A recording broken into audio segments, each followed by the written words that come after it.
ناظرین کرام السلام علیکم. دا یونٹی ٹاکس میں آپ کا خیر مقدم ہے. آج کے پوڈ کاسٹ میں ہمارے مہمان غلام علی پمپوش صاحب اور ان کی شاعری منفرد ہے, بے باک ہے اور ہمیشہ منفرد اور اہم موضوعات پہ بولتے آئے ہیں, لکھتے آئے ہیں. سب سے پہلے دا یونٹی ٹاکس کے پوڈ کاسٹ میں آپ کا خیر مقدم کرنا چاہوں گا. ناظرین السلام علیکم. میں سب سے پہلے دا یونٹی ٹاکس کا مشکور ہوں اور اس کے ساتھ ساتھ جناب جاوید عباس رضوی صاحب کا جو مجھے ناظرین کے ساتھ بات کرنے کا موقع فراہم کر رہے ہیں. سب سے پہلا میرا سوال یہ رہے گا کہ آپ کی شاعری کا آغاز کب سے ہوا ہے اور کیا آپ کی جو مین تھیم ہوتی ہے شاعری کی وہ کیا؟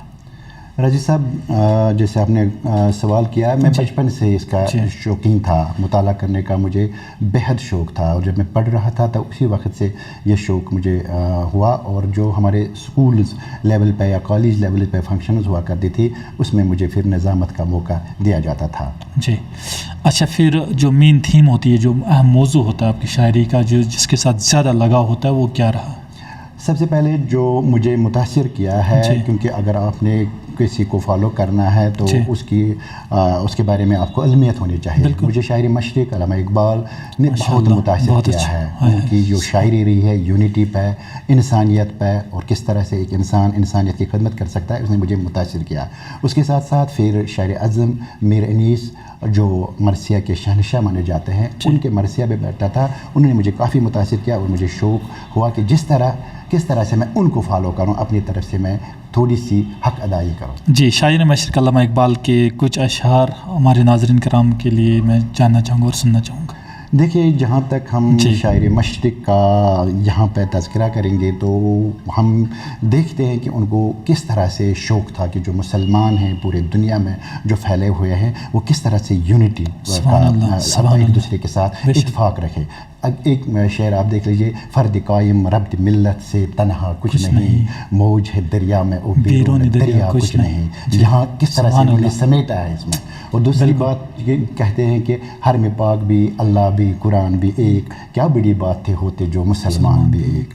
یہ وحدت کا تصور ہمیں اسلام میں بھی ملتا ہے. آپ دیکھ لیجیے کہ ہفتے میں آپ کو ایک بار جمعہ رکھا گیا ہے, جمعہ کی نماز, جمعہ کا اجتماع, کس لیے؟ اور یہاں پہ یہ بھی بتایا گیا ہے کہ جس ہم اہل بیت اطہار علیہ السلام کو فالو کرتے ہیں کہ 6 کلومیٹر کے اندر جتنے بھی لوگ ہیں, جتنے بھی بستی ہیں, وہ ایک جگہ جمع ہو جائیں تاکہ وہ دیکھیں گے کہ مسلمانوں میں کیا صورت حال ہے, کیا عالمی حالات ہیں, بالکل عالمی حالات کے اس پر تبصرہ کیا جائے. اور میرے خیال میں کسی مذہب میں یہ موقع نہیں ملتا ہے کہ آپ ہفتے میں ایک بار جمع ہو جائے. اور دوسری یونٹی کا آپ دیکھ لیجیے, جو ہم نماز جماعت پڑھتے ہیں اس میں بھی جس بستی میں ہم رہتے ہیں, جب لوگ نماز پڑھنے کے لیے آتے ہیں تو ہمیں پتہ چلتا ہے کہ کسی کو خدا نہ کرے کوئی بیمار ہو, کوئی تکلیف کسی کو پہنچے ہو, تو ہمیں وہ موقع فراہم ہوتا ہے. یہ اجتماعات ہے. اور جب ہم دیکھ لیجیے حج کا, حج کا پروگرام جہاں 40 لاکھ 50 لاکھ لوگ دنیا کے کونے کونے سے آتے ہیں, اس میں یہی سب سے بڑا جو ہے یہ ہے کہ جو عالمی لیول پہ ہمارے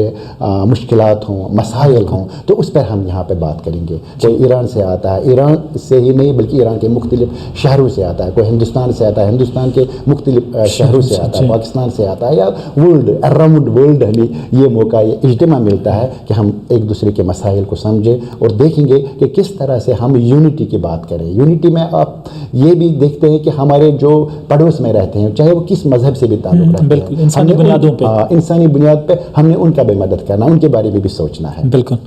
اچھا, تہران اور ایران کی آپ نے بات کی, تو ایران کے حوالے سے, تہران کے خاص طور سے تہران کے حوالے سے علامہ اقبال کا دیکھیے ایک شاعر مشرق کیا کہتے ہیں, ان کا ویژن کیا تھا. آج سے 100 سال پہلے یا 150 سال پہلے انہوں نے بتایا ہے, تہران ہوگا عالم مشرق کا جنیوا, تہران ہوگا عالم مشرق کا جنیوا, شاید کہ کرۂ ارض کی تقدیر بدل جائے. کس طرح سے انہوں نے دیکھا ہے کہ اگر یونٹی کو آپ نے فالو کرنا ہے, اگر آپ نے اسلام کو فالو کرنا ہے, اگر آپ نے اہل بیت اطہار اصحاب رسول کو فالو کرنا ہے, تو یہ دس از دا پلیس.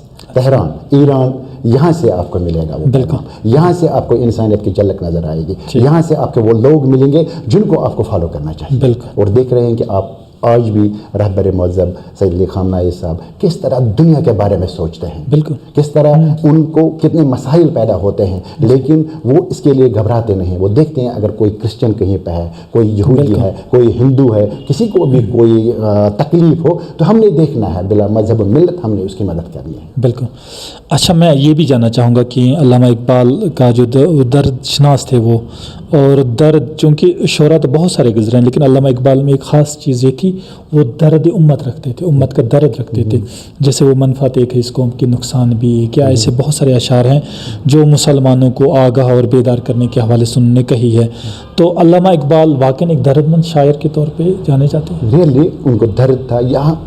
یہاں پہ دیکھ لیجئے اب ہندوستان کو بھی انہوں نے کیسا پیغام دیا ہے. سمجھو گے تو مٹ جاؤ گے اے ہندوستان والو، سمجھو گے تو مٹ جاؤ گے اے ہندوستان والو، تمہاری داستان تک بھی نہ ہوگی داستانوں میں. یعنی اپنے یونٹی، اگر ہوش کے ناخن نہیں لیے، اگر اپنے ہوش کے ناخن نہیں لیے تو دیکھ لیجئے جو ہندوستان جس میں اتنے مذاہب کے لوگ رہتے ہیں، جو ایک گلدستہ ہے جس کو سجایا گیا، اگر اس کی قدر نہیں کی گئی، اس کی قدر نہیں کی تو آپ مٹ جاؤ گے. کیسا پیغام اس وقت انہوں نے دے دیا ہے علامہ نے. کیونکہ یہ درد جو یا وہ دیکھتے ہیں انسانیت کی ہم نے کس طرح سے خدمت کرنی ہے، وہ اس بارے میں لکھتے ہیں. نوجوانوں کو کس طرح پیغام دیتا ہے. عقاب روح جب پیدا ہوتی ہے جوانوں میں، نظر ان کو اپنی منزل آتی ہے آسمانوں میں. نوجوانوں کے لیے، کیونکہ جو نوجوان ہوتا ہے نا وہ قوم کے معمار ہوتا ہے. اور اس طرح آپ دیکھ لیجیے کہ رہبر معظم جب نوجوانوں سے مخاطب ہوتے ہیں وہ کہتے ہیں کہ میں ایک ضعیف ہوں، آپ کو میری بات سمجھنی چاہیے، آپ میرا پاور ہے، آپ میری طاقت ہے. آپ دیکھ لیجئے کہ انسانیت کی آپ کس طرح سے خدمت کر رہے ہیں. یا آپ جوان ہیں، اس جوانی کو آپ اس کے لیے یہ آپ اس وقت جوان ہیں، جو آپ کو طاقت ہے، اس میں آپ دیکھ لیجئے کہ کس طرح آپ انسانیت کی خدمت کر سکتے ہیں. بالکل. اچھا، آپ کی جو اشعار کی میں بات کروں، کیا کوئی ایسی نظم جو پیارے نبی رسول ناظرین کے بارے میں آپ نے لکھی ہو، اور آپ کا کوئی کلام جس میں اس چیز کی، چونکہ وہ نعت ہوتا یا کوئی بھی نظم، کوئی بھی منظوم کلام آپ کا، وہ جاننا چاہوں گا، وہ سننا چاہیں گے. دیکھ لیجیے، آپ نے تذکرہ کیا پیغمبر اسلام رحمت للعالمین صلی اللہ علیہ وآلہ وسلم، انہیں رحمت للعالمین کے نام سے جانا جاتا ہے. کہیں نہیں کہا گیا ہے کہ وہ رحمت للمسلمین ہیں، وہ رحمت ہی رحمت ہے. یا دوسری جگہ پہ ان کو نجات دہندہ انسانیت کے نام سے جانا جاتا ہے.